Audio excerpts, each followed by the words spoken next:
আমার যিনি আছে তিনি হচ্ছে ইতালি থাকে। ও আমার সাথে কথা বলতে বলতে ঘুম থেকে উঠবে, আমার সাথে কথা বলতে বলতেই ঘুমায় যাবে। আমি ওকে নিয়ে কি চিন্তায় থাকবো, ও আমাকে নিয়ে চিন্তায় থাকে। হ্যাঁ দর্শক, এবার খোলাখুলিভাবেই নিজের নতুন বয়ফ্রেন্ড নিয়ে মুখ খুলেছেন সুমাইয়া রিমু।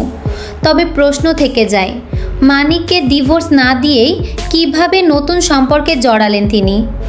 আর কে এই নতুন মানুষ? সম্প্রতি মিডিয়ার সামনে সুমাইয়া রিমু জানান তার নতুন গাড়ির দাম 32 লাখ টাকা এবং সেটি তার নতুন বয়ফ্রেন্ডের উপহার। শেষ পর্যন্ত তিনি স্বীকার করেছেন যে মানিককে ছেড়ে নিজের জীবনে মুভ অন করেছেন।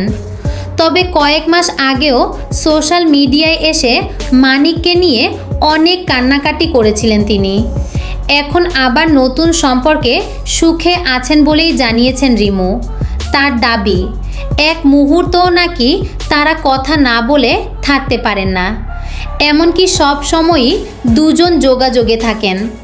রিমু আরও বলেন, তিনি মাঝে মাঝে উল্টাপাল্টা কথা বলে বয়ফ্রেন্ডকে জ্বালাতন করলেও তার বয়ফ্রেন্ড সব কিছু চুপচাপ সহ্য করে নেন এবং তাকে নানা উপহার দেন।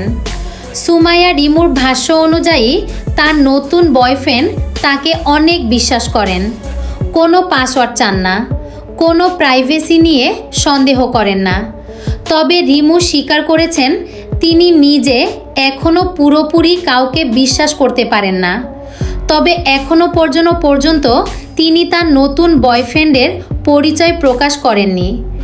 একই সঙ্গে মানিকের সঙ্গে তার ডিভোর্স হয়েছে কিনা সেটাও পরিষ্কার করেননি।